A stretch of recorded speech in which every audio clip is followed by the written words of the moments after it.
We back, boys. Oh, we are back. Yes, sir. Officially. Let me get the back up. See, that's why we have that beautiful little Big four. That screen. face palm one. I didn't realize that was on there. All right, so let's dive back into it. All right, well, where do we leave off, boys?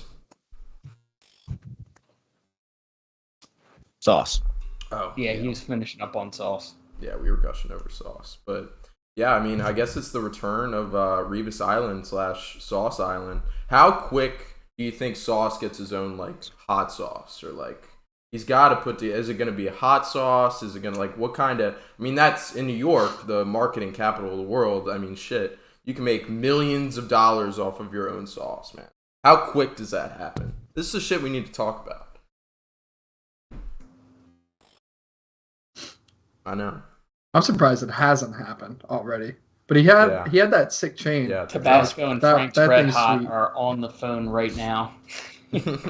I mean, Yeah, I'm I'm surprised. surprised that it didn't hasn't happen last year in college with the NIL stuff.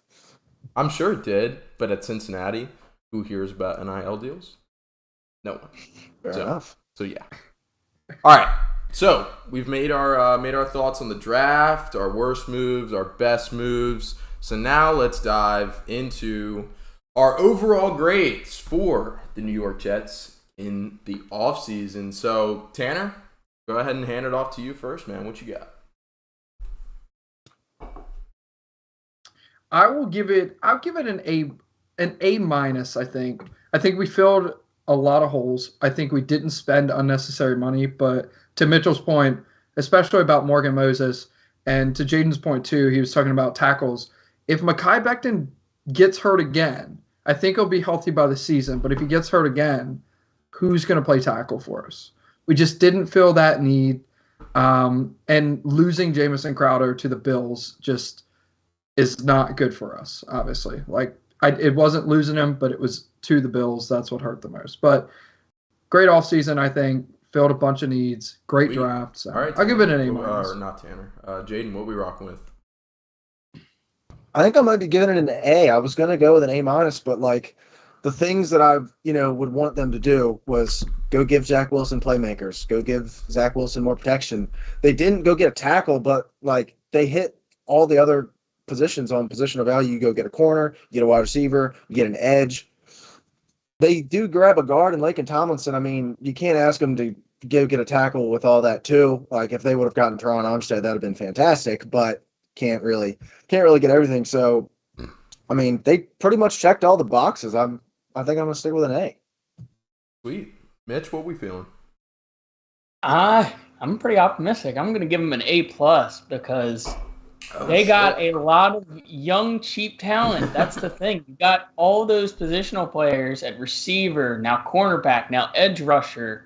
The quarterback himself is still on the rookie deal. You can go out and pay money for a tackle maybe next offseason or something if it's not panning out with Becton.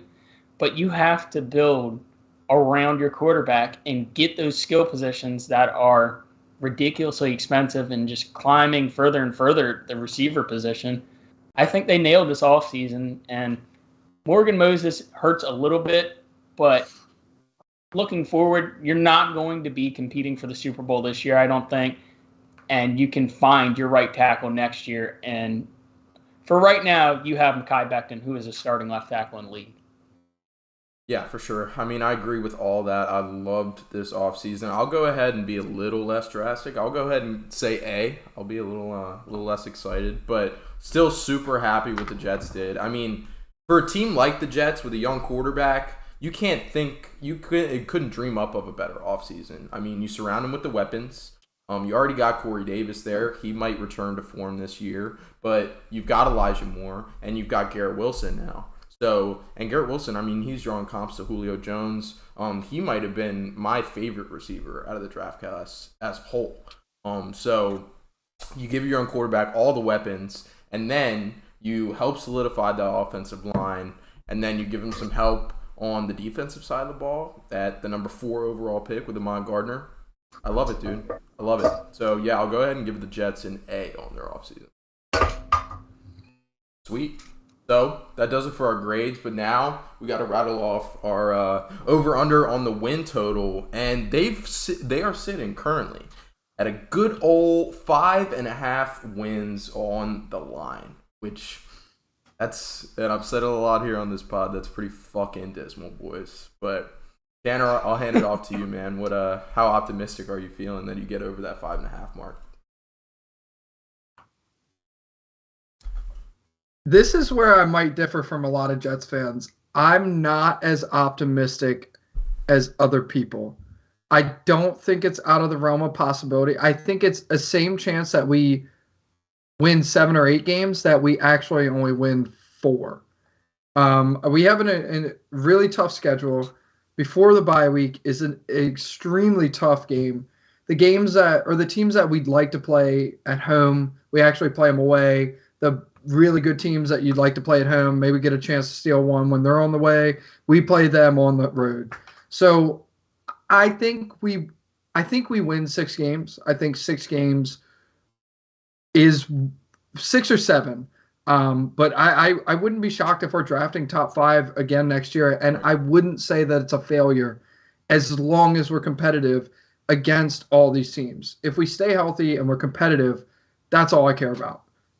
If we can play into the fourth quarter, there's so many games. I mean, I've watched so many games now that it's like halftime, we're down by 20 points. So if we can be competitive to the fourth quarter, and we were a lot of the times at the end of last season when Zach Wilson came back healthy, if we can do that, I think it's a successful season no matter the wins. And then next year, if we don't make the playoffs, then it's a problem. But I'm going to say 6 wins. I say we go 6 and what is it, 11 now? 6 and 10. Yeah. I don't even know what it is. 6 and 11. Yeah.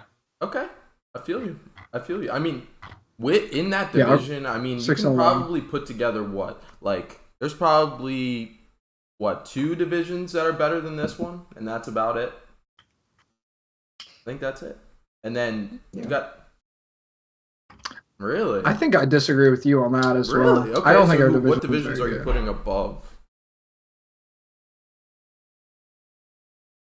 I think the AFC North is better. I think the AFC West obviously is better.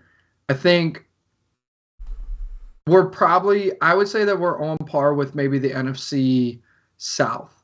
I don't think the Dolphins are very good, and I don't think the Patriots are very good. But that's just my personal opinion. I don't like Tua. I don't think he's a good quarterback, and I don't think that bringing in Tyreek Hill makes him any better because he doesn't fit Tyreek Hill. I've always thought that if Tyreek Hill came to us, it would have made us a playoff contender because Zach Wilson can throw the ball 70 yards down the field. He's very similar to Patrick Mahomes in those ways. Tua Tagovailoa cannot do that. He is not that type of quarterback. I just don't think he makes them that much better. But that's just, I mean, I've been wrong. Obviously, the Bills, I think, are the best team in the NFL. They had a couple holes. They filled them with elite players. They're going to cakewalk the division.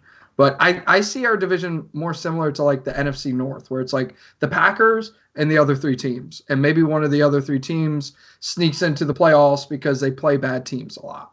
Like the Bears or the Vikings have over the division. But now, there's all this hype over the Pats, what they did last season, and obviously the Dolphins, there's all this hype. And the Bills are the favorite to win the Super Bowl right now. So, I don't know, man. I'm still sticking with my opinion. I don't know. Yeah. I think they're far away from that North. That's just disrespectful. It's Aaron Rodgers and everybody else. But then, you got, the NFC North, or the NFC, not the NFC North, the NFC West, and then the other 2 divisions that you mentioned. I would probably put 3 ahead of them, I guess, because at AFC North is fierce. So, but NFC West is probably better. You think? NFC West, yeah. NFC East might be better. I think the Eagles and Cowboys. Seattle, who might be the worst team in the NFL next year. Yeah. Yeah, but then you got kind of dragging it down a little. But everybody else. I don't know. Yeah, dude, I saw a talk today, and we'll talk about it when we get to the 49ers talk in a couple weeks or whatever the fuck. But heard some people today talking up Trey Lance, Josh Allen type MVP talks. He's going to play like Josh Allen this year because apparently Trey Lance had a broken finger last year, and it was inhibiting his ability. But so naturally, he's going to be the second best quarterback in the NFL this year. Rumor has it, man. But Tanner, before we ask for or get into our other over unders, I wanted to ask you, man, what do you think of Zach Wilson going into this year? Do you think he's gonna take that big next step? Because we've heard Tony Romo talking a lot of shit about that. I think, yeah.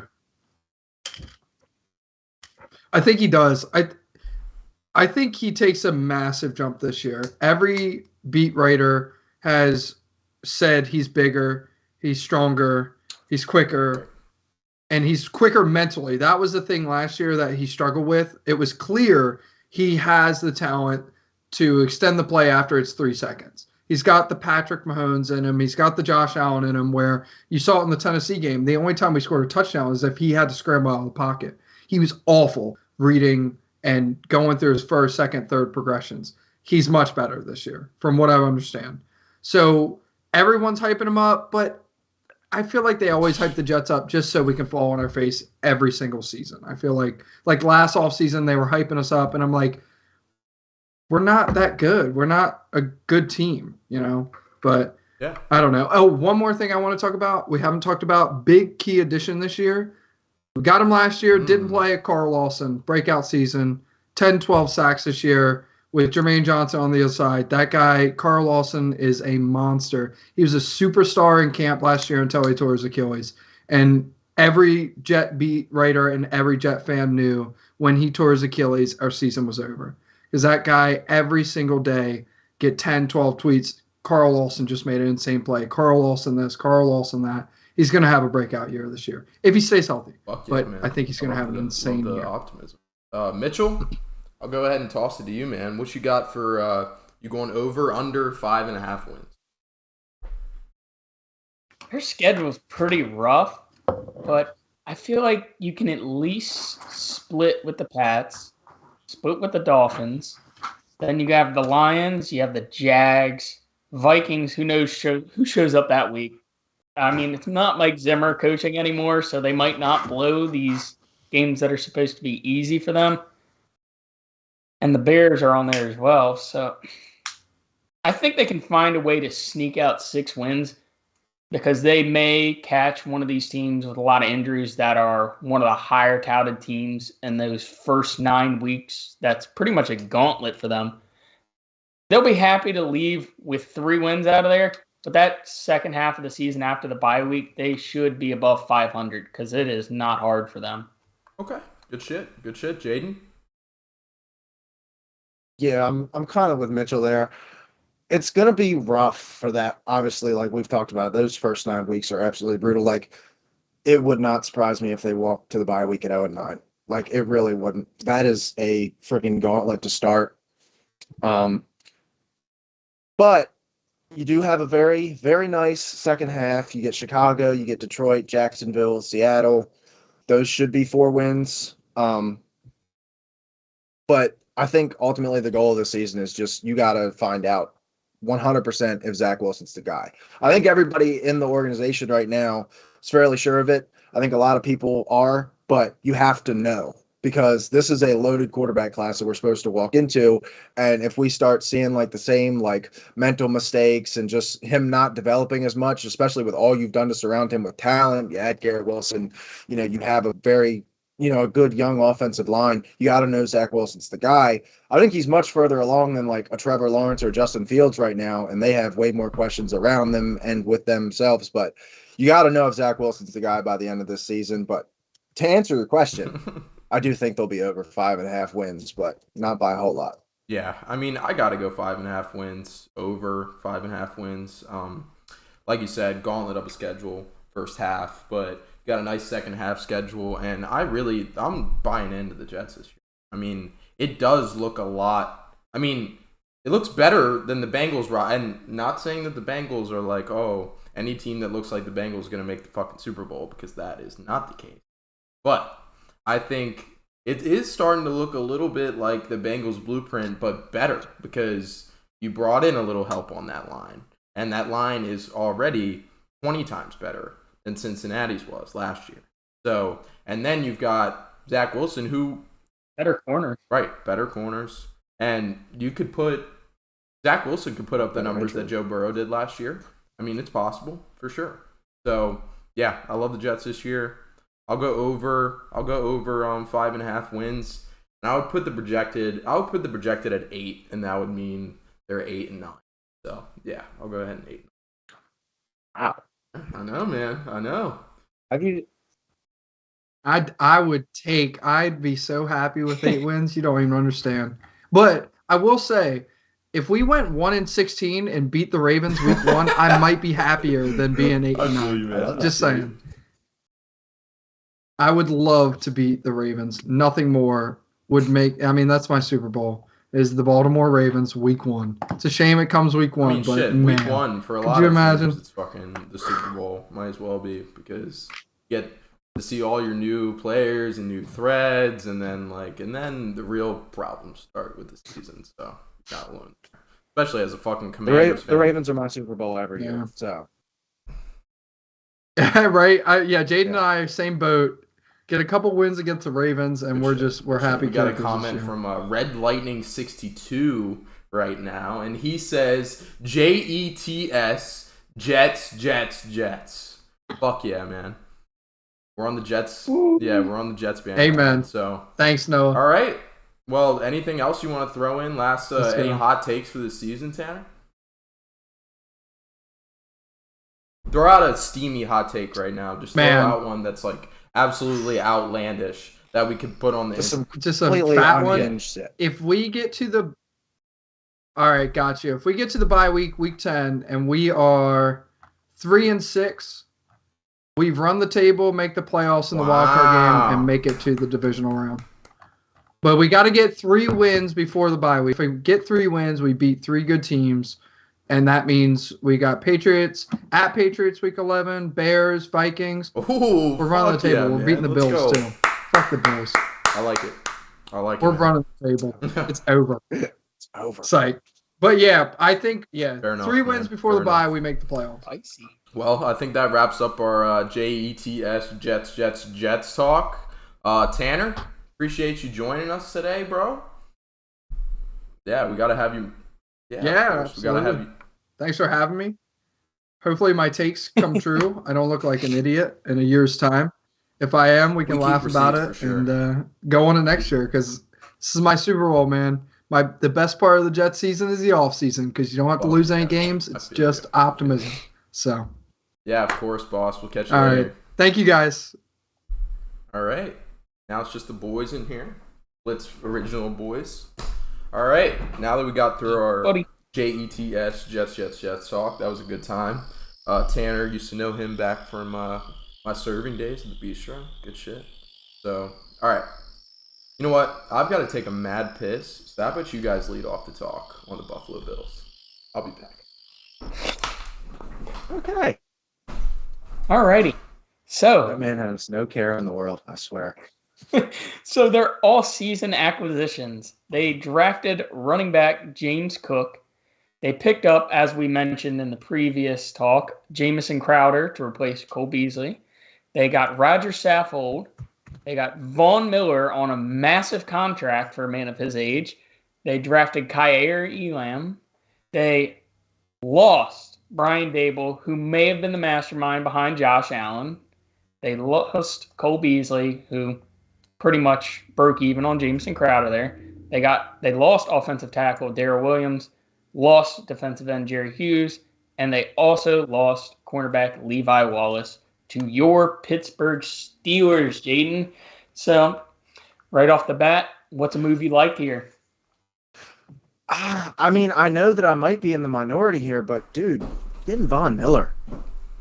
Listen, he's not going to get paid that money at the end. Like, there's absolutely no way he does. He'll be gone or retired or something else by the time that money starts to roll in. But for right now, I mean, they've been trying to hit this edge room for the last 3 or 4 years now. I think their first round pick for the 3 years leading up to this one was an edge player or a defensive lineman rather.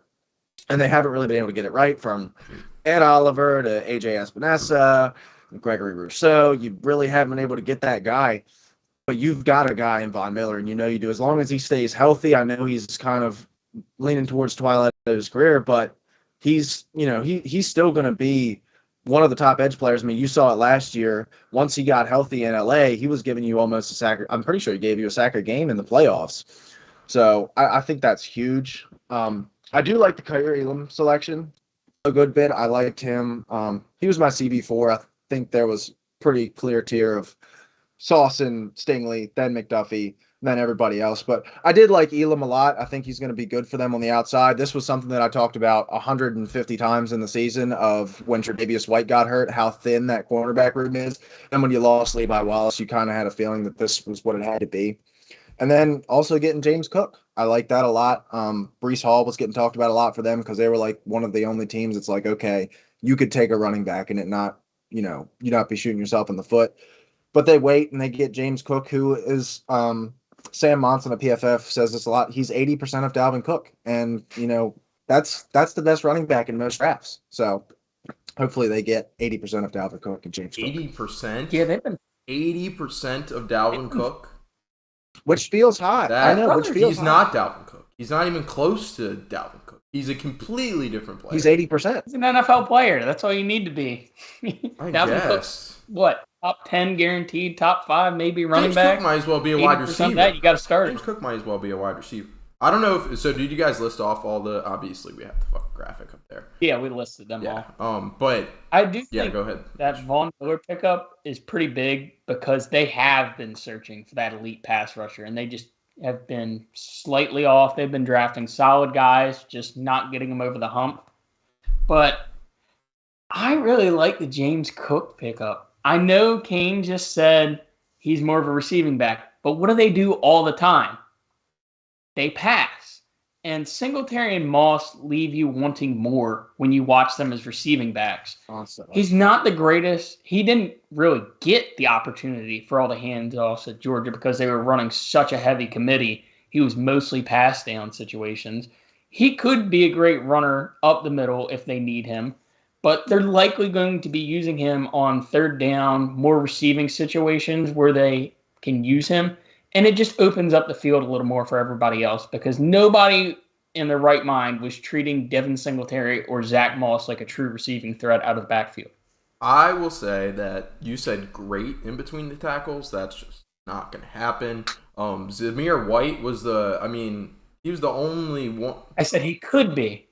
Could be. I mean, he didn't get a lot of opportunities. It wasn't like the Georgia defense. It was Zamir White and it was James Cook. And then I believe there was one other. But Zamir White was the main in-between the tackles guy. And James Cook was the receiving guy. It's not like he was buried in some super fucking deep backfield. No, he was the receiving back because he can't run between tackles very well. So, I'm a fan of the James Cook signing just because, but doesn't sound like I'm a fan. It really doesn't. I'm a fan, but I'm cautiously optimistic because we've seen what Devin Singletary and Zach Moss was, I believe he was a second-round pick when he was drafted.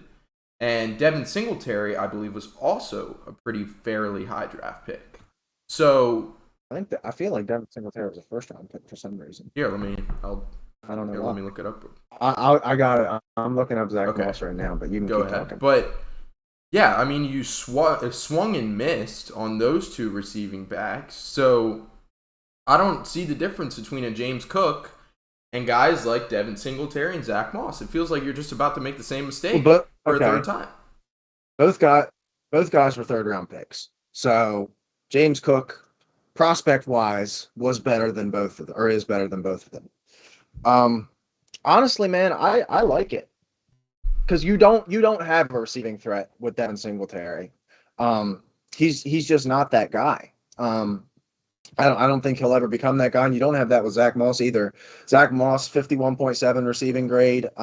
Devin Singletary, 39. So James Cook's going to come in and be your immediate best receiving back. And quite honestly, Josh Allen is your between the tackles running back. So you don't need that, but getting a guy that can catch balls out of the backfield like that and kind of like what we were talking about this time last year with Travis Etienne, where he plays a little slot receiver, that could be very interesting for James Cook as a player, James Cook's fantasy production, because somebody's going to get kicked out of this room it's either going to be Zach Moss or Devin Singletary. I don't know who it is going to be yet. It felt like that all year last year, especially for fantasy, was like it's Russian roulette. You could get you could get one of them, you get neither of them, you get both of them in any given week. But somebody's going to have to fall out here. And quite honestly, I think it's going to end up being Devin Singletary. He's just he had a chance to be the guy for a while, and then Zach Moss, he gave the chance to Zach Moss by Zach Moss never looked so becoming much that, better. and now to James Cook. He looked so much better. But Tanner actually agrees with you. He says Devin Singletary is gone out of there. Mitchell. Yeah. So I guess you're a fan of the James Cook. I was explaining to Jaden how I just feel like it's the same because you drafted Zach Moss and Devin Singletary in the third rounds as receiving backs, and then you're just adding another. No, they're back. between the tackles, guys. Man, they are not receiving backs. Like I said, both had terrible EFF grades. But they aren't between the tackles guys by any means. I mean, Zach Moss is 76 rushing grade. Singletary was 76 too, or no? I mean, still. Yeah. There's a reason why they're still starting, and it's not because they're receiving. I feel you. All right. I also wanted to. I heard you guys talking about the Von Miller signing. Not a fan, man. I am not a fan, and it's because you signed him to a 6-year, $120 million contract where he is playing through his age 38 season, man. Age 38. He'll be 39 when he hits the market. And I know it's Von Miller, but this is not the Von Miller of old. This is not prime Denver Von Miller by any means. Like, he took a while to get adjusted in LA, you know? And he wasn't hurt. He wasn't productive. Traded midseason. Yeah, I know. But yeah. I feel like a effective prime Von Miller would have just stepped in and done fantastic. And also, well, yeah, I mean, he's not prime Von Miller anymore. I mean, nobody at that age is going to be, but he had an 88.7 PFF grade last year. And maybe limited snaps, you're playing next to Aaron Donald, a lot of those things matter. Do you think he puts that up through you missed it until he's 38 years old? No, but during your little bathroom break, championship window now. That's what they're doing. Yeah. That he will not finish that contract. I can promise you. The NFL, it's not guaranteed money. He will be cut probably when he's 35. So all of that is unreal money, and he's going to give them, a legitimate number one edge that they've been looking for the last 3 years, or the last 5, 6, 7 years. I mean, Jerry Hughes is a fine player, but he's never going to be a number one edge, and even he's gone now. So you needed a Von Miller to come in. I mean, he was the best edge available. It's got to be. Yeah, I don't know how it isn't, especially with the state of your team. Was he the best edge available though? Because a guy like Chandler Jones, he signed a 3-year, $51. Who is just as old? Yeah, okay, but he signed a 3-year, $51 million contract. 3-year, $51 million contract. So if you multiply that by 2, which would be Von Miller's deal, that's less than Von Miller got.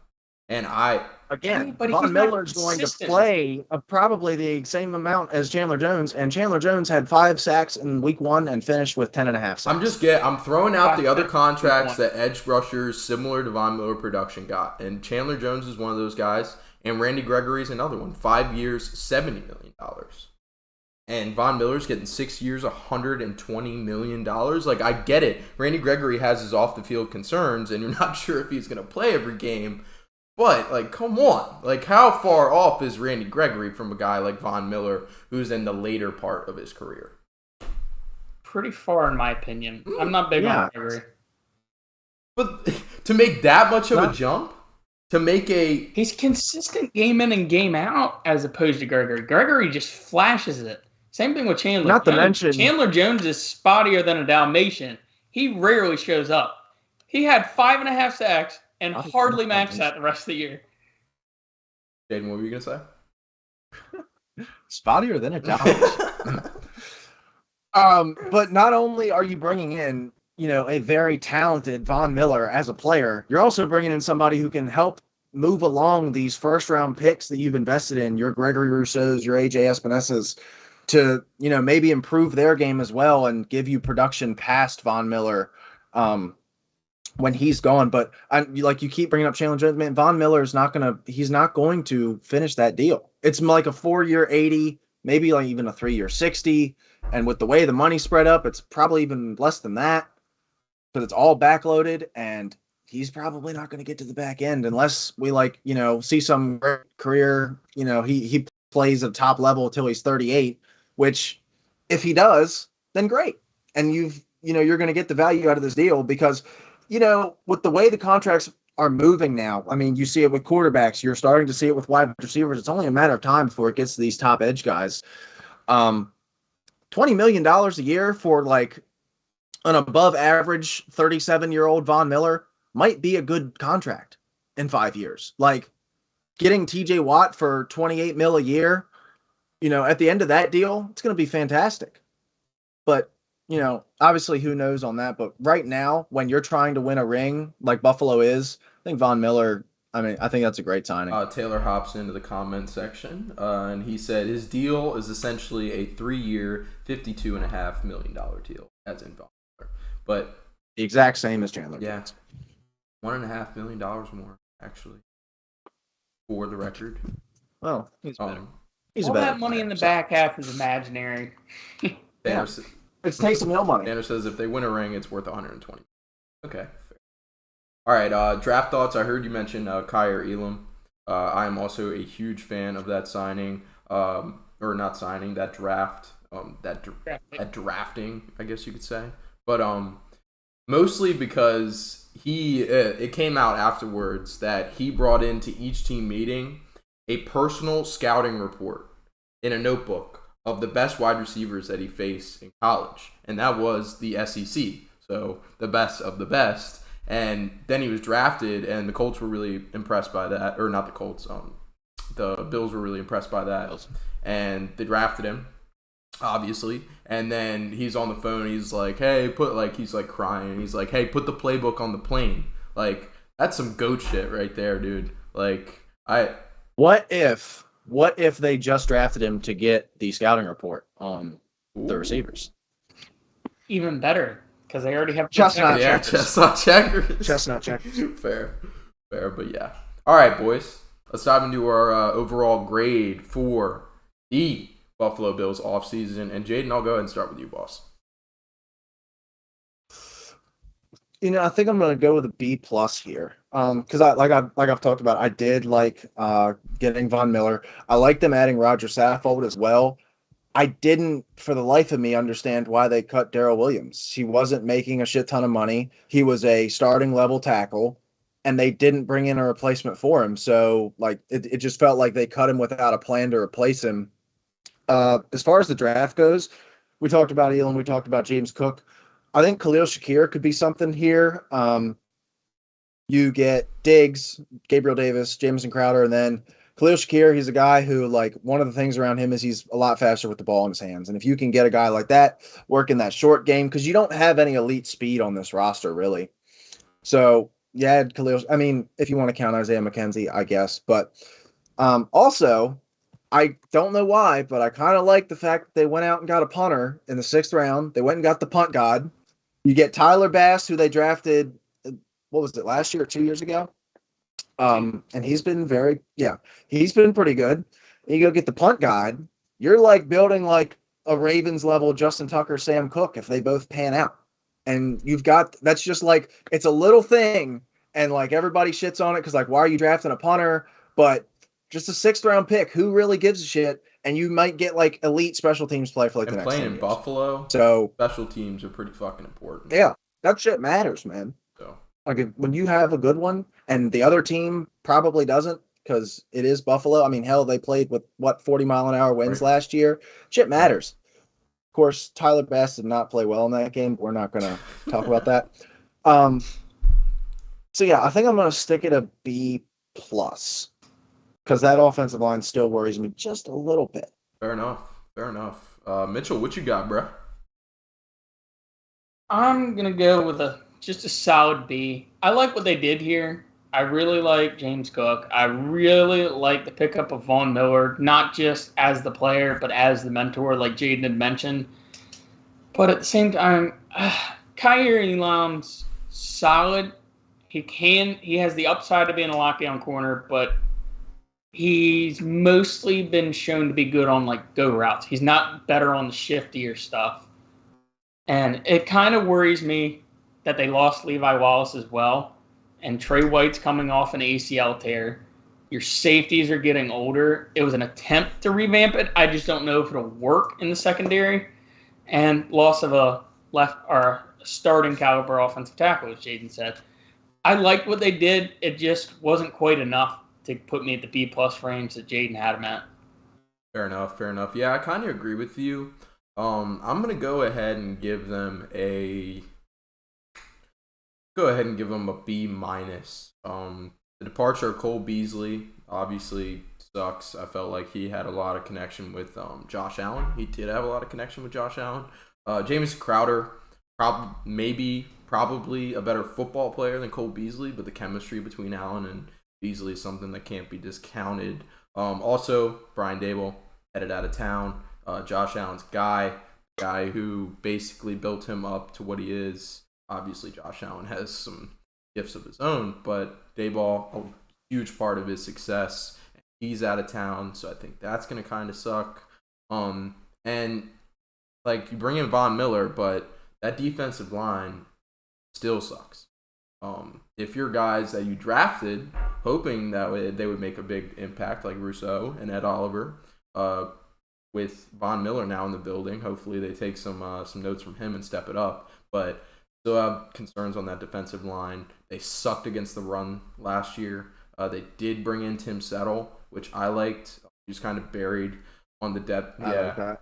He was kind of buried on the depth chart in Washington because we had so many solid defensive tackles. But Tim Settle, they got him on a 2-year, $9 million deal. So you line him up next to Ed Oliver as your starting defensive tackle. It's improvement, but definitely would have liked to see. So I'll go ahead and give him. All right. One last note on Buffalo. We're gonna go our over/under win totals. Strengthen so and if you want to say your piece and then give your over/under the win total, go ahead. I'll just hit this on the offseason just to bolster my argument a little bit. If you lose in the divisional round, and then come May, you're the Super Bowl favorite. You had to do something. You had to have a pretty good offseason. Chiefs lost a ton of people. Yeah. The Chiefs did lose a ton of people, but there are 30 other NFL teams that could have taken that spot. Are you asking me who's the favorite to win the Super Bowl right now? I'm picking the Bills, and it's not really much of a debate. Yeah. That's a different argument, though. That's a different argument. Yeah, what am I giving this sole offseason? B-. Yeah. All right, fair enough. All right, with that, let's roll into our over-unders on the win total. New York Post has it set at 11.5 wins, which is definitely hefty, but this team has high expectations, man. So, Mitchell, I'll hand it off to you first, boss. What you got? They have a pretty rough schedule. They're lucky that their division they're clearly better than the other teams, and then that play the NFC North, because the Packers will be the only truly rough game there. I mean, the Vikings can surprise occasionally. But looking through their schedule, I think they managed to get above that 11.5. You have a couple of really hard games, like they have the Packers. They have the Rams week 1. Right out of the gates, they're firing. Titans probably aren't going to be the same. A lot of the notable games, like Chiefs, they're going to play them every year pretty much. There's not a chance the NFL is going to let that pass as a primetime opportunity. But I think they should be able to manage. They'll at least win a majority, or if not split those big primetime games like the Rams and Packers. And then the division's pretty much a clean sweep for them. So that's about 6 wins they should have under their belt just going into those other games. Sweet. All right. Tanner comments in once again. He says 13-4, 2 losses to the JETS Jets, obviously. Fair enough. Jaden, what you got on your over-under 11.5? I don't know why, but for the Super Bowl favorite, 11.5 in a year where we have an extra game feels low. I feel like that's a low bar to clear for a team, because if they're the Super Bowl favorite, that's probably the highest win total, if not, second highest. 11.5 seems kind of low. So I'm going to take the over.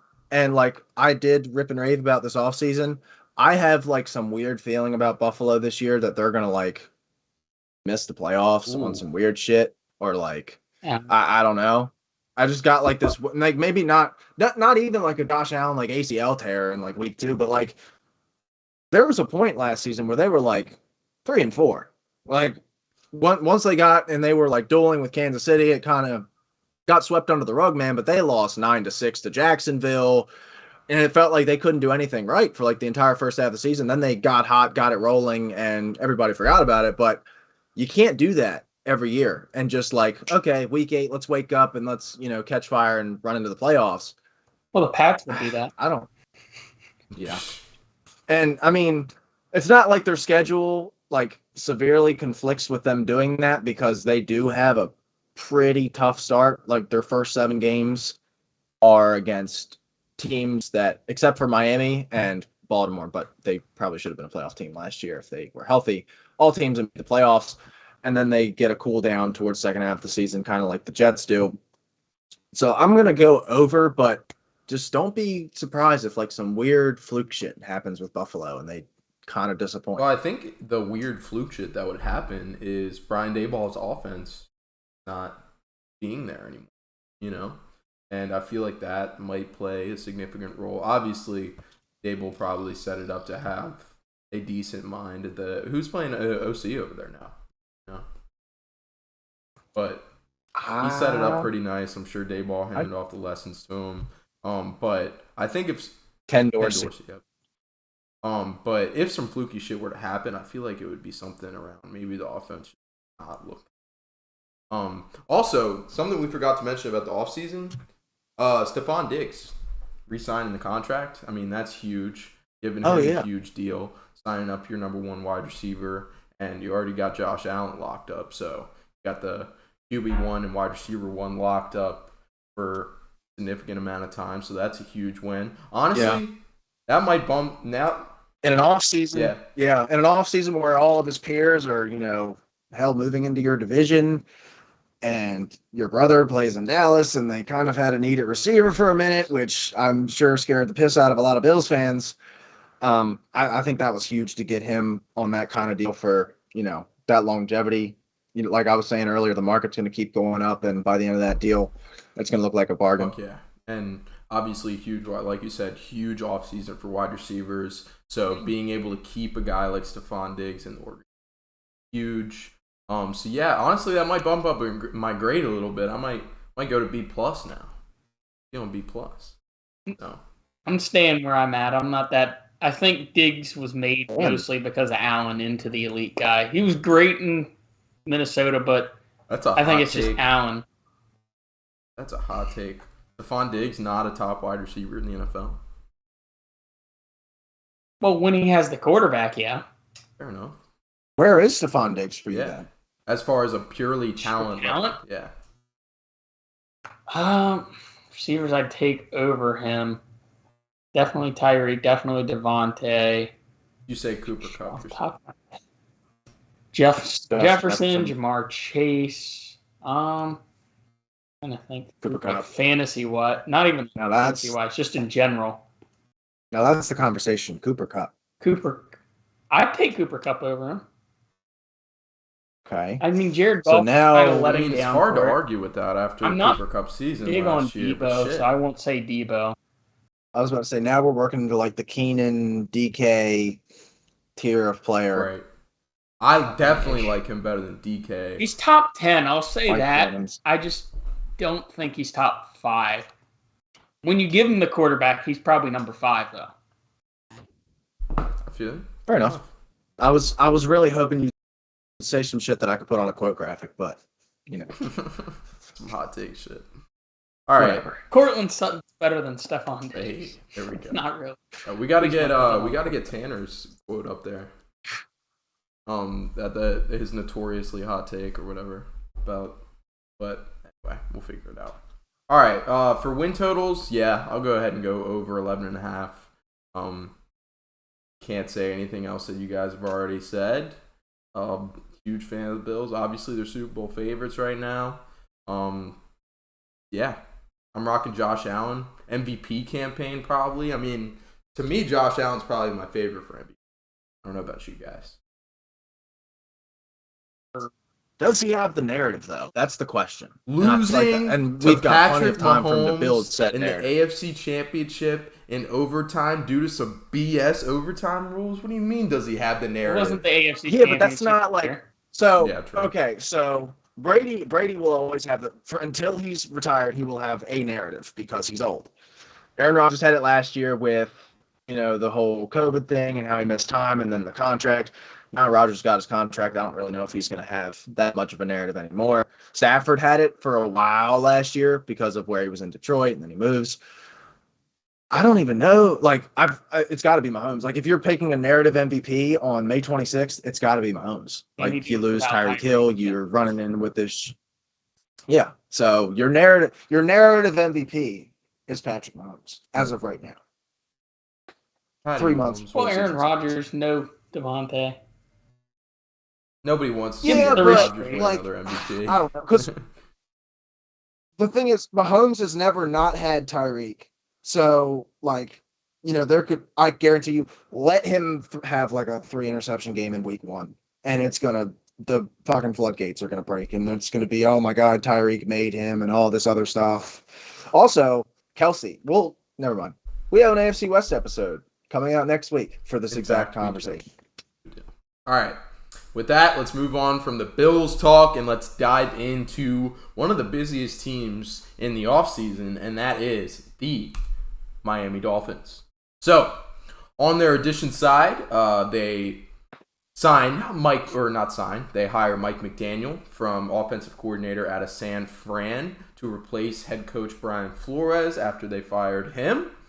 Also on the addition side, they bring in Raheem Mostert, used to be a baller in San Fran, kind of been struggling with injuries since the Super Bowl run, but still a solid piece. And then obviously the biggest one, Tyreek Hill, coming down to Miami, signing one of the largest wide receiver contracts in NFL history. He's going to be a dog. And then you got Teron Armstead, and that kind of started off the whole Miami renaissance this offseason. They signed Teron Armstead, and everybody was like, oh shit, Miami's actually serious. And then they also bring in defensive end Melvin Ingram. And on the departure side, Brian Flores, as I said, and probably the biggest departure in the history of the NFL as a sport. Philip Lindsay is unfortunately leaving the Miami Dolphins. So we wish friend of the podcast, Philip Lindsay, the best of luck in his future career endeavors. So wherever he rolls out of bed and gets his next 1,000-yard season. Okay, man. Okay, pump the brakes, boss. Which, mind fan you, control football. And this we will have this conversation because Philip Lindsay is an Indianapolis Colt. And the perceived 101 for fantasy football this year is Mr. Jonathan Taylor. Does Philip Lindsay take his job? I mean, you're debating that. Not take away carries. Yes, and take Jonathan his job. Taylor's then out of the NFL because Philip Lindsay Taylor, such a sting. Jonathan Taylor's family will go hungry because of Philip Lindsay taking his job. That's the truth. No. JT's going to get overworked, and then Philip Lindsay's going to run the fucking tape. So, all right. Also on the departure side, Will Fuller, who has yet to sign somewhere. He's probably besides OBJ, probably the biggest name left on the wide receiver market, right? Yeah. Julio, right. but yeah, right. Pretty much. I would say he's the one with you can't even say he's got the least concerns because he starts every year with a damn injury. Unless he's on PEDs, he's going to be It's just not a torn ACL or... Yeah. All right, let's dive into our favorite moves, our worst moves, initial thoughts. What we thinking, boys? Jaden, I'll hand it off to you first, my man. I mean, it's Tyreek Hill. Because I know Tanner talked about it a little bit, like how Tua can't really unlock him. I don't think that he'll unlock him in the same way that Patrick Mahomes does, obviously. But Tyreek Hill could be a very, very, very, very, very good gadget player. And I know that taking arguably the best receiver in the NFL and putting him in a gadget role sounds dumb. But if you use Tyreek Hill like Debo, he's going to win you football games, especially when you have a Jalen Waddle there that can be a real receiver. And listen, man, I'm not a Tua person, but Tuanon, that little scary ass Twitter page, is like kind of scaring me into it. So, I mean, there's got to be something going on. Like, he was, a top recruit. He did start for Alabama. He was the 4th did overall hype pick. him up I don't at like a to. practice interview today. Tyreek Hill, yeah, said that he has had one of the prettiest balls that he's ever seen. Which he has played for Patrick Mahomes, South Alabama, and JUCO. No, So Oklahoma State. I feel Don't forget. Oh yeah, Oklahoma State. Sorry. So if Tua isn't second on that list, I'm really worried about the Dolphins this year. But I still think Mike McDaniel's going to be able to find ways to unlock him. I also like them just loading up that running back room. Going to get Mostert. Wasn't able to fit Chase Edmonds in this graphic, but since I couldn't find a good jersey swap for him, he didn't make it. But he very well might be the starter, especially with Mostert coming off the ACL tear. You also get Sonny Michel. Don't really know how much he's going to give you, but as a third running back, I'm cool with it. And that probably means Myles Gaskin's going to get traded somewhere for a 6th. I would love to see Pittsburgh bring him in because we still desperately need a backup behind Najee. I mean, who the hell else is going to really want Gaskin's services? Savon Ahmed was pretty fucking good for a while there, too. Yeah. I mean, I think you'd be comfortable saying we could get no more value than what we have in Ahmed as a 4th running back. Like that is his value. I think Gaskin could be a solid 3rd, if not a, less than stellar 2nd. Sure.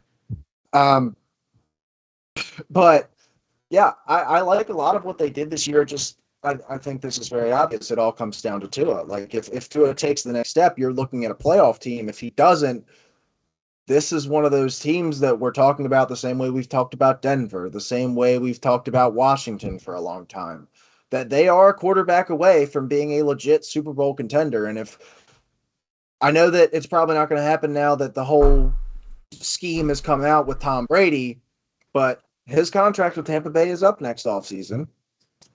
And Miami does have, a pretty nice situation for him. Tom Brady also has a pretty nice situation set up with NBC. Yeah, but I mean, it doesn't. Whenever he retires, but it doesn't.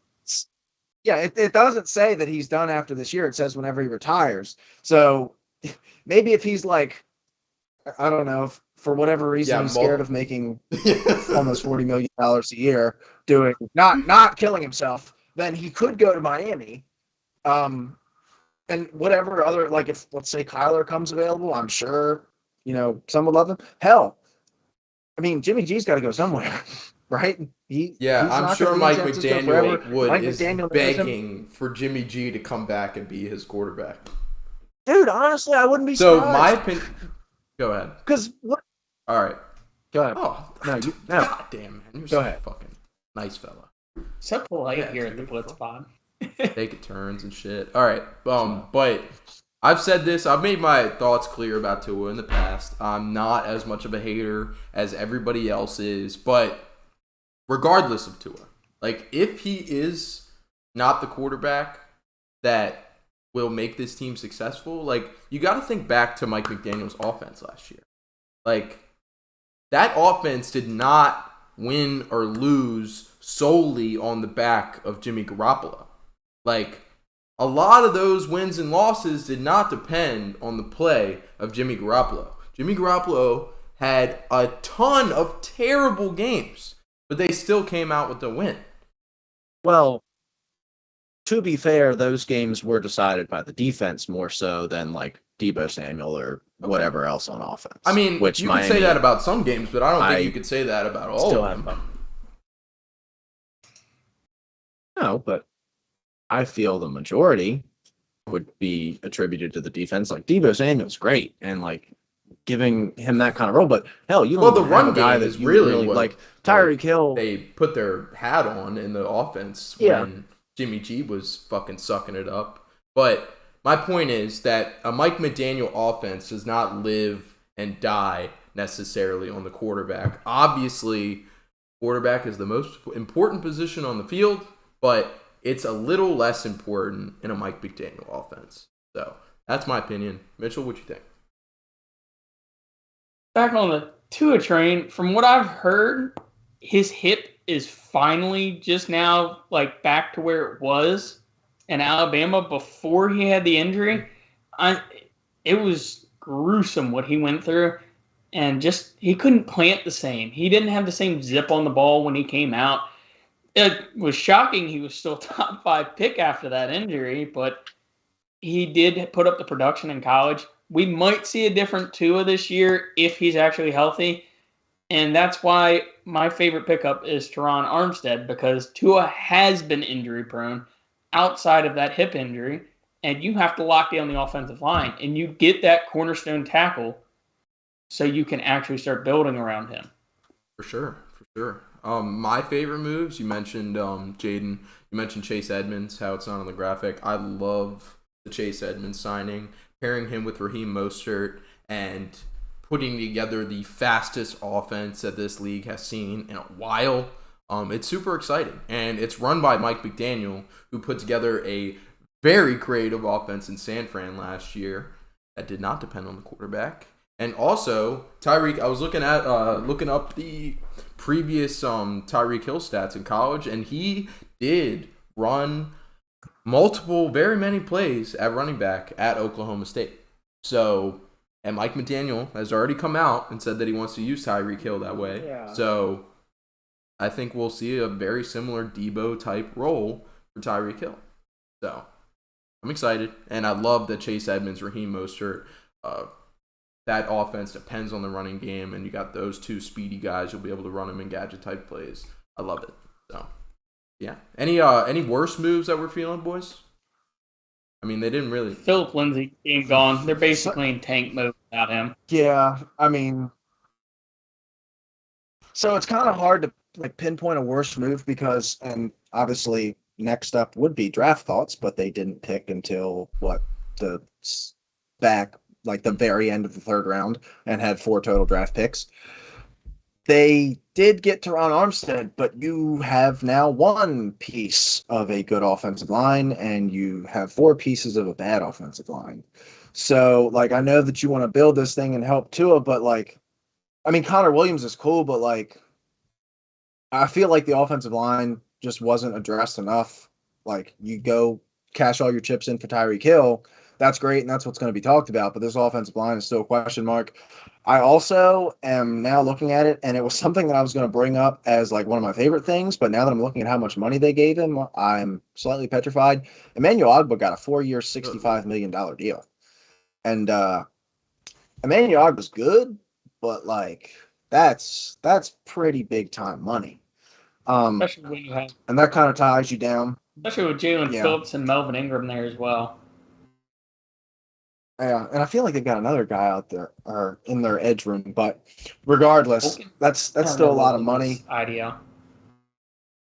And you've suddenly built up quite the payroll here in Miami, and you still haven't figured quarterback out yet. I mean, you've got Teron Armstead on a big deal. You just gave Tyreek Hill a big deal.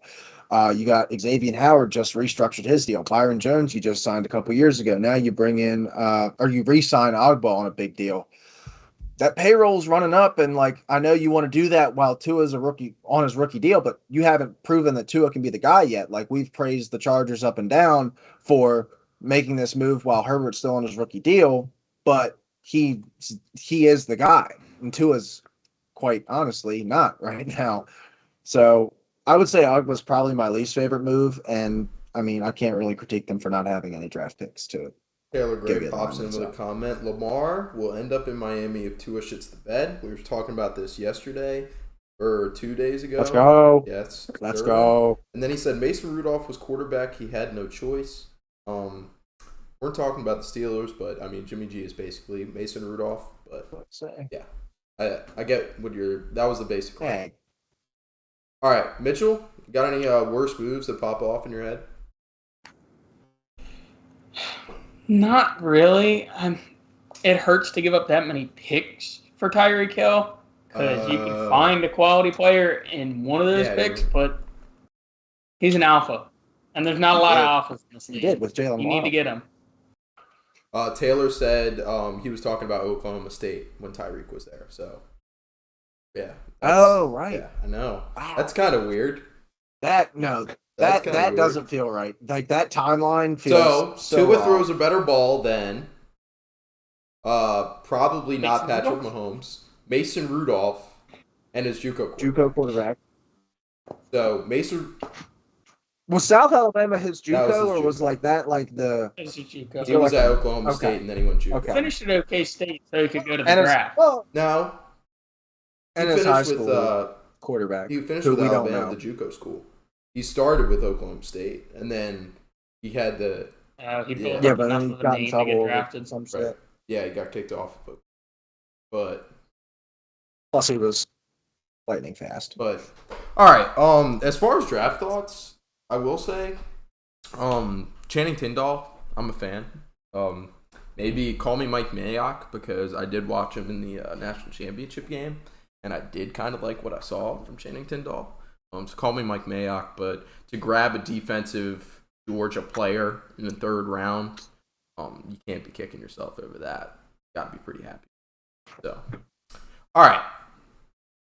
I mean, I think but I think Tyndall is fine. Like, I mean, he might even start day one. I don't really know what their linebacker depth chart looks like, but he's a see ball, hit ball linebacker through and through. Can't really cover the pass at all. It's just gonna be able to run really fast and shoot through holes to stop the run. But like the last pick of the 3rd round was a compensatory pick, worth taking a shot on. 100%. All right, let's dive into our overall grades, and let's go ahead and throw our over-under on the win totals in with that. We've got the over-under set at 9 wins right now. So I'll hand it off to you, Mitchell, man. What you got as your overall offseason grade and a prediction on the over-under at 9 wins? I'm going to give them an A- for the offseason grade. They got the elite tackle. They got a guy in Tyreek Hill to see if it is truly Tua Tagovailoa holding them back or not. And there's no excuses at this point.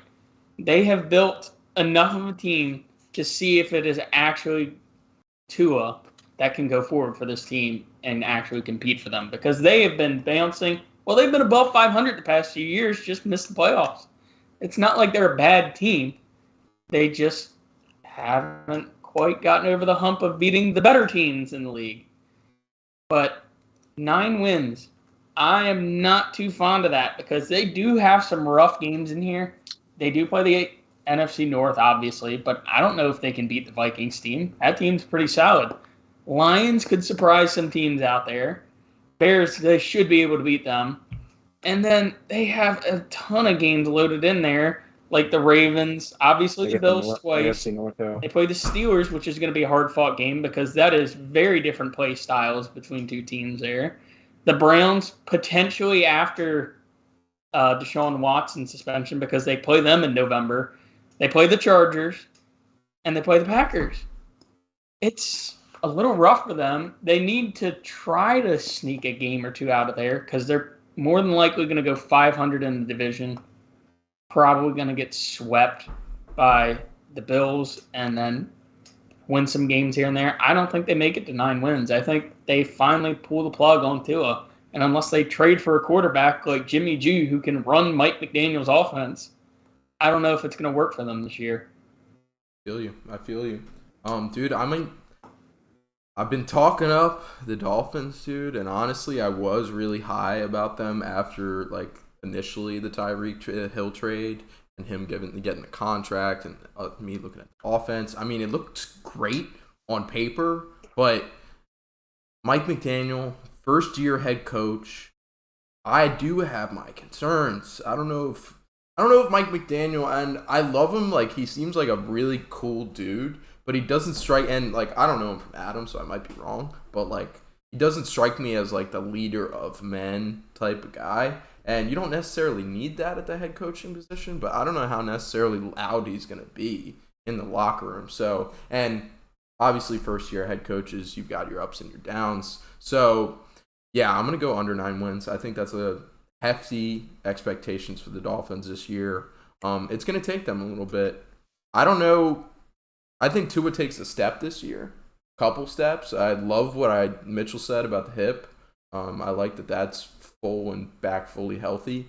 So I don't know if he takes a couple steps this year. I mean, obviously they don't move on, but that is yet to be seen. So I'll go under 9 wins. And on the overall grade for the offseason, I love what they did. They're setting themselves up for success. Maybe not this year, but in the near future. So I'm gonna go ahead and give their A. I'll just rock with a solid A. Triple A. Triple A's, baby. Yes, sir. So, Jaden, you feeling a triple A on this one, or are you feeling something different? No, I'm probably gonna be at like a B. Like obviously you gotta love getting Tyreek, you gotta love getting Teron Armstead, but like I said, the rest of that offensive line is still like a serious problem. Like Connor Williams is your next best guy, and he is at best like an average offensive lineman. And I do think Mike McDaniel is a good coach. I think that he is a we just don't know yet. Wizard. That's why I was criticizing. We just don't know. Yeah. But obviously the leadership is in question because he just doesn't seem like a guy that has a voice like that. Seems like a great, podcast guest, like just a guy you can talk to. But while everybody's talking about what Mike McDaniel is going to do for this offense and what he's going to do with Tyreek and how he could maybe help Tua, they're not talking about what the loss of Brian Flores means for this defense. This was a defensive unit that was constantly overachieving with the players that they had. I mean, they got guys like Xavier Howard, Byron Jones, Emmanuel Agba, but they were constantly like a top 8 unit when he was there and pretty much carried. I mean, 2 years ago, this offense had Tua still at the level that he's playing at. They had no offensive line. They had no Jalen Waddle and still won 11 games. So, and that was pretty much, I would say that's almost entirely predicated on their defense and what Brian Flores did with that unit. Now that's gone. So what was once a strength is now a weakness. And obviously the offense is looking to be a strength, but that defense, I think, is going to take a significant step back. And it might be the reason why they go under 9 wins, which I think they will. I think they'll miss the playoffs again. And I think they'll be looking for another quarterback, whether that be through the draft. Honestly, I think they'll be vying for a veteran option, whether that be Kyler, whether that be Lamar, whether that be fucking Tom Brady. Because you can't continue to waste time trying to develop another rookie quarterback when you just gave Armstead and Tyreek that kind of money. They do have a pretty brutal schedule. I feel like we've said that every team has a brutal schedule, and that's because there are like 20. The AFC is really good, but there are like legitimately like 24 teams that we could see making the playoffs next year. Like there are a lot of fucking so many teams teams in the league like now. In this offseason, so like every schedule runs that you would never expect, like the Miami Dolphins, going out and getting their guys. Yeah. And we're not even taking that into account quite yet. And obviously injuries happen. So like when they play the Chargers and Justin Herbert may have torn his ACL. Let me put that thought into your mind, Mitchell. That's bad voodoo, bro. Like, Jesus. Obviously, like that game we can't really predict, but like there's so many good teams. So like every team has a tough schedule. It feels like Justin Herbert is going to tear his ACL. I am burning your house to the ground. That's the quote graphic. Justin Herbert is going to tear his ACL. That's gonna be. Just him like wincing, just like and he's it's just like it's like RG3 like holding onto his knee, but Justin Herbert's face just like photoshopped. It's Chase Young like with his hand on Joe Burrow's shoulder, but instead it's Justin Herbert. Joe Herbert, the ultimate quarterback. Yeah, I was about to say. So yeah, I'm gonna go under 9 wins. I think this team's gonna start slow. I mean, you get New England, Baltimore, Buffalo, Cincinnati for the first 4 weeks. There's a lot of newness right now in Miami. New head coach, new left tackle, essentially a new quarterback because Tua was like in and out of the lineup last year. I do think they go under 9 wins, and I think they might go pretty far. I think they might finish last in this division. Yeah, maybe that's my quote graphic. Dude, I need a fucking soundboard. Take Tyreek Hill outside of the top 15 fantasy. Dude, that's the next thing I'm going. I'm going to get a soundboard. pretty here soon because I need to. After a hot take, dude, I gotta hit the. Yeah, Pretty here soon. They gotta have a button to push for that. But all right, the Dolphins will finish last in the division. What a fucking hot take! I like it. All right, so the next team that we got on the slate had a very snoozable offseason, to say the least.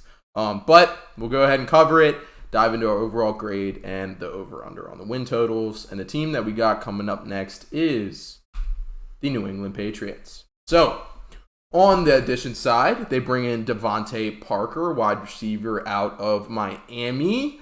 Kind of just never had high expectations coming out of Louisville and just never really lived up to that. He had a couple of solid seasons and he showed flashes at times last year and this year, but he didn't play a full season this year, so a little bit of an injury concern. But you also bring in wide receiver Tyquan Thornton out of Baylor in the draft. You bring in guard Cole Strange, which was probably the most bizarre, well, not probably, it was the most bizarre pick in the first round.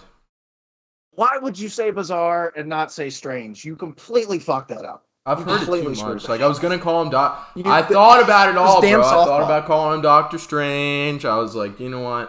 I'm just going to go fucking bland here. Dude, have you seen Cole Strange's helmet, by the way? His face mask? Shit's like a duck bill. It's like a duck bill, dude. It's like, that's... It's got the barb right down the middle, man. Hardo face. He's going to be a monster. He's a football guy. He's a Bill Belichick guy.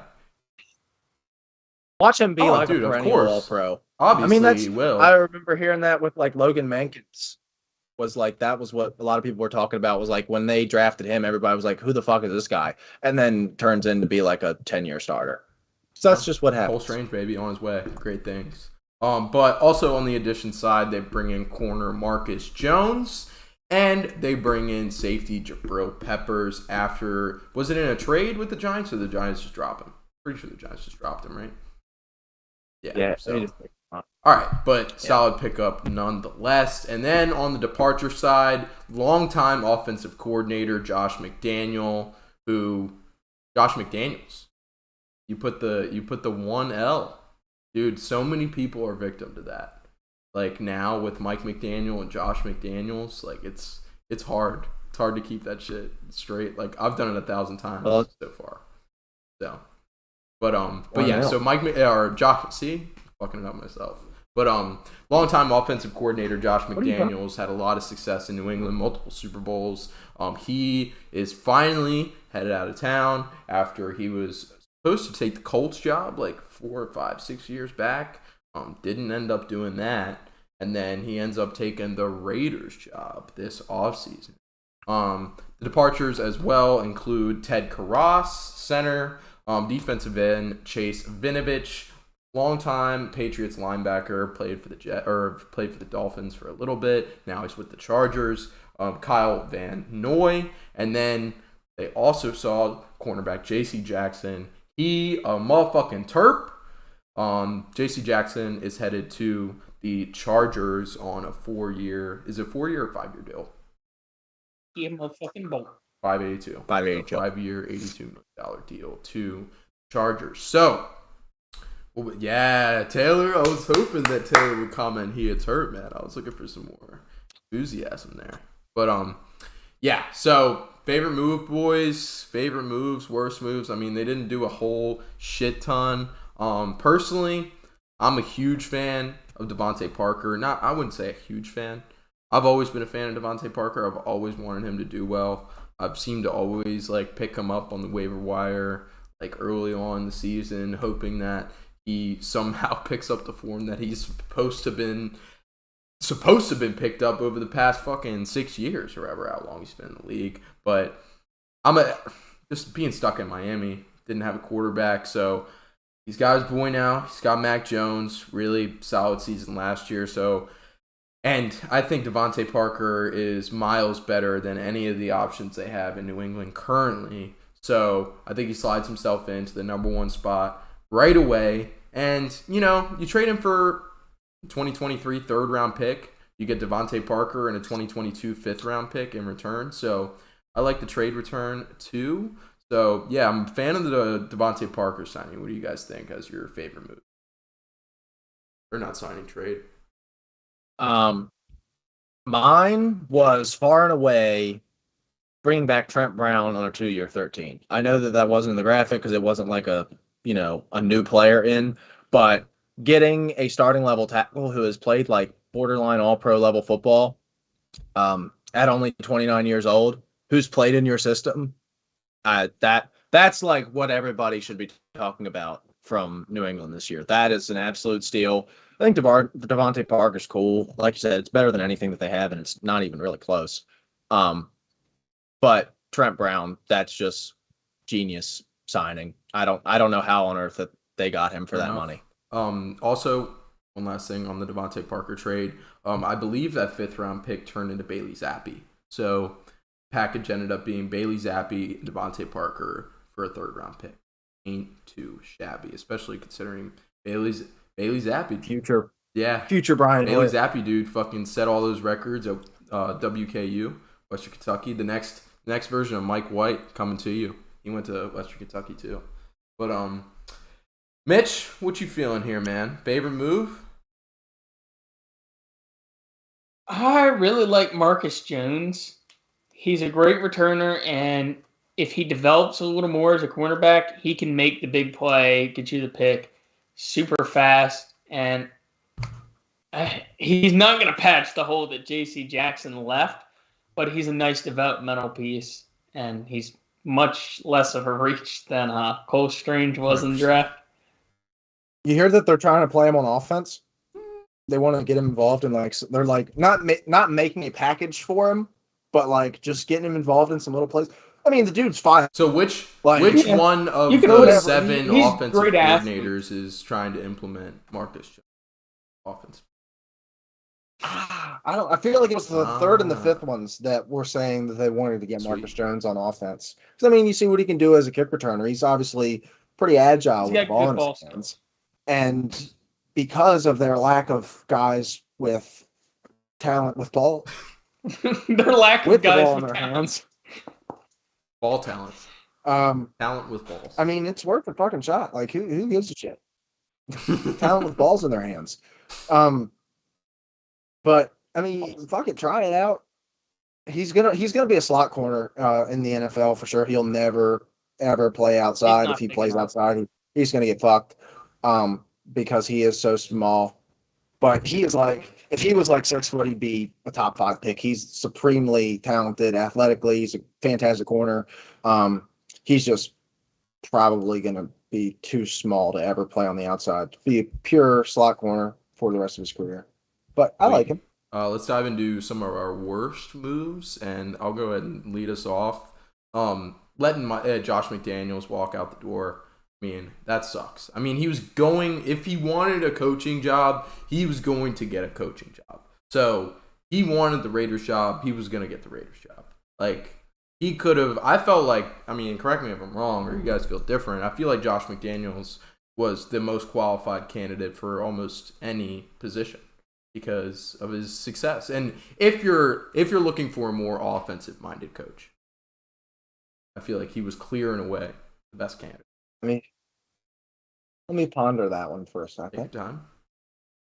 I mean, I don't know why that signing just felt like it got like swept under the rug to me. Like it just like I didn't think about it. I don't know if it happened late or what, but it just came out of the blue because Josh McDaniels, he was set up to be, and a lot of Patriots fans have been saying this. He was set up to be the successor to Bill Belichick. You know, it seemed like, okay, like after he didn't take the Colts job, it was like, all right, so he's going to step in after Bill heads out. Like they'll have a guy. They put a head coach out pretty much every other year. Like somebody will be able to be Bill's successor. I'm not entirely worried about that, but I feel like there had to be somebody, but I can't think of it. So I will see and I'll give it to you. Offensively? I mean, Hackett. No, like Hackett's the only guy that you could argue. Defensively, they just coast off of Bill's coattails because he's a great defensive coach. Yeah.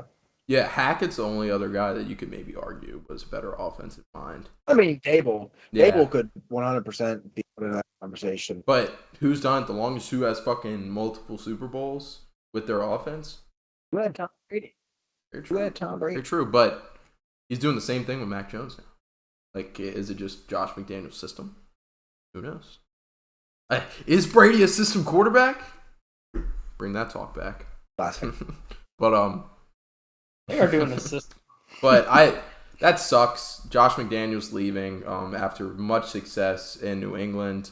That offense looked so good under him last year with Mac Jones leading the charge, and I'm very curious what it's going to look like now that Josh McDaniels is gone, and if Mac Jones is still going to be that best quarterback that we saw last year from the draft class. I don't think it's going to be that case anymore. And another not a fan of this move or non-move, I guess. Letting go of Chase Vinovich and Kyle Van Noy especially. You brought back Kyle Van Noy to remind all the dudes in there what the culture was, and then Chase Vinovich, obviously drafted by the Patriots. He was a big culture guy. Those were two pillars on your defense that kind of embodied the Patriot way, especially Kyle Van Noy. And you let those guys leave packing, kind of a hurt to your culture, in my opinion. But those are some of my worst or least favorite moves, I guess, or non-moves. But what you boys feeling? I mean, the obvious, this has been said 100,000 times now. Cole Strange, probably a reach. This is like a classic. Yeah. Don't overtrust your own evaluations. They have a board of 15 people. Yeah. And that's and look, who they draft. That's them and Seattle are the two teams where every year you have absolutely no idea what it is they're going to do. And here we are again. Cole Strange was, I'm pretty, PFF's 84th ranked player, got picked 29th. If you like a guy, that's great. But there's a reason why the media, the other 31 NFL teams, don't have him as a first round player. Maybe it's because he's not that good. You can like him as much as you want, but you could have probably got him in the second round. And at the very worst, trade back into the first half of the second round. I'm not saying also, just wait until your pick. Bill Belichick. So if Bill Belichick felt so strongly about Cole Strange that he wanted to reach, obviously it was a reach. I don't mind the Cole Strange pick. What bothers me is the Tyquan Thornton pick. You could have got him 2 or 3 rounds later. And there were so many receivers on the board. You still had Sky Moore there. You had George Pickens there. There was so much more talent available than Tyquan Thornton, who is a go route guy. That was the dumbest pick of the draft. See, the thing with Tyquan Thornton is, was it the dumbest pick of the draft? Probably not. Was it in that conversation? For sure. But everybody wants speed. So, to say that he would have made it to Jones isn't day that good 3, at the deep ball. No, he's not. But to say if they loved him, if they had a Cole Strange type evaluation on him, where they really, really liked him, maybe more than everybody else, he's probably not going to be there on day 3. If you really wanted to wait that long, because teams want speed, and he is Jack speed. Jones in round. There was the start of round 3. The same argument can be made. Why did Wandell go so early in the second round? It's because there was a run on wide receivers. Everybody was drafting wide receivers, and everybody wanted to get their guy. And whether or not Tyquan Thornton is a good pick, I mean, that's up for debate. But obviously, he was the Patriots' wide receiver, their favorite wide receiver. So they went up and got him. But Baylor wide receivers, man, just recently stink. I mean, Denzel Mims a couple years ago. I mean, where the fuck is he now? I think Strange has a way higher shot of panning out than Tyquan, by far. Who? Because Bill can't draft receivers anyway. Mm-hmm. Oh, yeah. I mean, when you get drafted to New England, you are immediately set back by 3 years if you are a wide receiver. Also, I just want to point this out. So, probably 2 months ago, I went on that little mock draft special, the first one I did. There was this dude on there, and he was just I don't know what happened. He was drafted for the AFC North, dude, and he just started drafting players out of left field. He was legitimately we were doing a second round, and he was pulling up names that weren't even in PFF system. So like, and I don't know what he was doing. And it wasn't even like he was joking either. He like was dead serious the entire time. And he took Andrew Stuber for the Steelers, and I was like, "What the fuck are you doing?" And New England got him in round 7. I hope Dude, this guy and listens to this. he's gonna be legit. Dude, if he does, man, I'm sorry, but I like, and you were like doing fine until like, I don't know, it was probably like halfway through the second round, something just clicked, and you just like started listing off names that no one has ever heard of. Like, I don't know where you found these guys. We were doing on the PFF mock draft simulator, and he's like, "Did I miss him?" No, he's just not there. But Andrew Stuber was one of those guys, and also, I'm so glad that New England was here because I was like starting to feel bad for going on little tangents when we were doing the Jets and the Dolphins and the Patriots, and the Bills, because the Patriots don't have anything to talk about except for Cole Strange. Yes, very strange. So, and because we're almost done. Right. I mean, that's not exciting. I mean, you can almost group last offseason and this offseason together for the Packers, because they went all in last offseason. So, all right, boys, let's dive into our overall grade for the Patriots offseason and an over-under on the win total. The line sits at 8.5 wins. So, Mitch, I'll hand it off to you first, boss. What you got? Oh, Get ready for an Instagram here because they're not going above 500. And Bill Belichick's empire is falling apart, and the last piece of that was Josh McDaniels.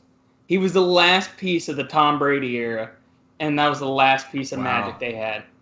They had a rough offseason.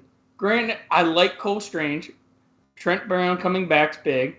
But they gave away Shaq Mason for pretty much nothing. Back to the NFL gift. You have pretty much. I'm not huge on Devontae Parker. He is a starter, but like wide receiver 2-3. Well, for them, he's wide receiver. He's not great. They lost an All-Pro pretty much in J.C. Jackson. I'm pretty sure he was an All-Pro at one point. You lose, like Kane said, a heart and soul guy like Kyle Van Noy, one of the great guys. You cut him. He didn't have a big contract. You cut him for pretty much nothing. It just seems like things are going to crumble. They don't even have that hard of a schedule, but I don't think Matt Jones is that guy. You can try to game manage all you want. It's just Bill's not offensive-minded enough, and he doesn't have Brady or McDaniels anymore. He's going to have to try to groom somebody, and maybe McDaniels is grooming somebody in the works, and that's why he finally left. But they don't have the pieces on offense. I think you need creative in-game scheming, which is probably what McDaniels was doing. I think it's going to be missing, and that offense is going to be lackluster, and the defense just lost an all-pro and a heart and soul guy. I don't think it's going to work out for them. How about another? I'll hop onto your hot take, and I'll add some more hot take vibes. Oh, they finished last, too. That's another hot one. Fuck, I think the Jets beat them in the division. That's a huge one. I love the thought process there. Like, Josh McDaniels, that's the last piece of the Patriots dynasty that is out of there, and now we won't see that dynasty return for many years to come. I fuck with that. I feel like that is a legitimate chance of happening. I'll go ahead and say that every quarterback that was drafted in Mac Jones' class in the first round, every quarterback, minus maybe Justin Fields, will have a better season than Mac Jones did. After Mac Jones had the best season out of all of them this past season. That's, if you want to throw that on a quote graph. But Jaden, what you got for your overall grade and over on the win total? Oh yeah, what was your overall grade? What'd you have for your overall grade, Mitch?